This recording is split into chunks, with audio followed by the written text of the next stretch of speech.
Tonton video ini sampai selesai agar Anda tidak gagal paham. Anies tidak punya DNA koruptor apalagi berkhianat. Leluhurnya ikut berkorban untuk kemerdekaan negeri ini. Pegiat media sosial Eko Widodo menilai mantan Gubernur DKI Jakarta Anies Baswedan tidak memiliki DNA sebagai koruptor. Menurutnya, Anies tidak akan mengkhianati rakyatnya.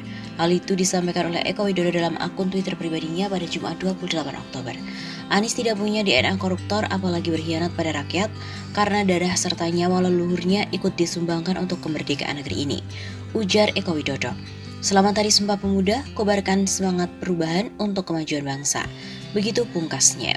Sebelumnya, Saiful Mujani Research and Consulting kembali mengeluarkan rilisnya terkait dengan serba-serbi perhitungan kontestasi pemilu tahun 2024.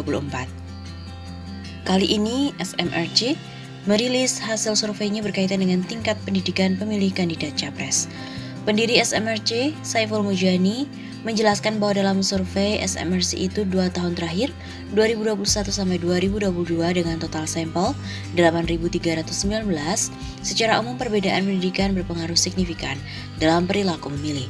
Jika tingkat pendidikan dibagi antara SLTP, SD dan tidak bersekolah, dengan SLTA ke atas, proporsinya hampir seimbang. Yang berpendidikan SLTP ke bawah sekitar 53,2%, sementara yang SLTA ke atas sekitar 46,8%.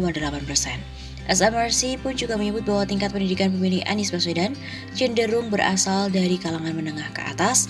Ada 20% dari pendidikan SLTP ke bawah yang memilih Anies, sementara yang SLTA ke atas 27%. Menurut Saiful, mengapa pemilih Anies cenderung berpendidikan tinggi karena Anies sendiri tergolong baru di perpolitikan nasional. Hal yang sama juga terjadi pada Ganjar, yang mana dari yang berpendidikan SLTA ke atas, Ganjar dipilih sekitar 31%, sementara yang berpendidikan SLTP ke bawah sebesar 26%.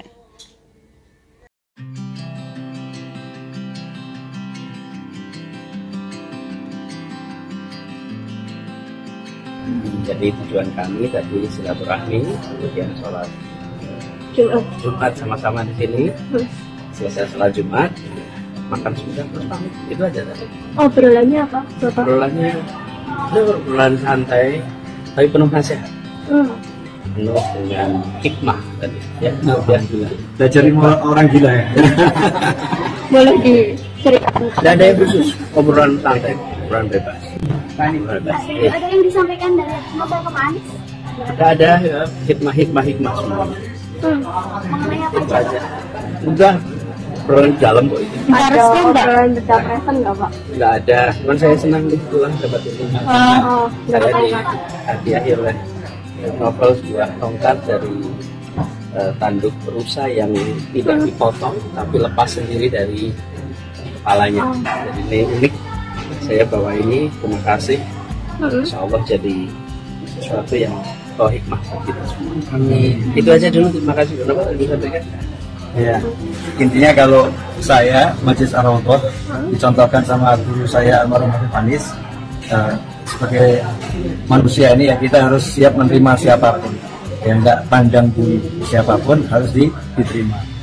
Saya sudah mengatakan relawan ini nggak dibayar, bukan karena tidak bernilai, tapi justru karena tak ternilai dan bisa dinilai rupiahnya. Saya sampaikan pada para relawan semua bahwa Anda mungkin tidak terlihat, tetapi Anda bisa mengatakan pada semua, saya ikut menjadi bagian yang mengubah, nggak cuma duduk diam menonton. Dan republik ini diisi oleh orang-orang yang seperti itu dulu. Kalau nggak tegak nih republik ini. Yang kita tahu kan beberapa tokoh-tokoh aja yang ditulis dalam buku sejarah. Yang bekerja ratusan ribu orang, jutaan orang. Semuanya relawan. Nah, spirit itu yang kita bangun sekarang. Dan alhamdulillah jumlah relawan kita sangat banyak. Dan relawan itu dalam artian betul-betul bekerja secara sukarela. Berbagai revitalisasi dan pembangunan terus dilakukan di masa 5 tahun kepemimpinan Gubernur DKI Jakarta Anies Baswedan. Mulai dari revitalisasi halte, kemudian pembaharuan transportasi publik, bahkan pembangunan sejumlah fasilitas publik terus dilakukan. Lantas apa saja torehan prestasi inilah wajah Jakarta 5 tahun Anies Baswedan.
Jakarta.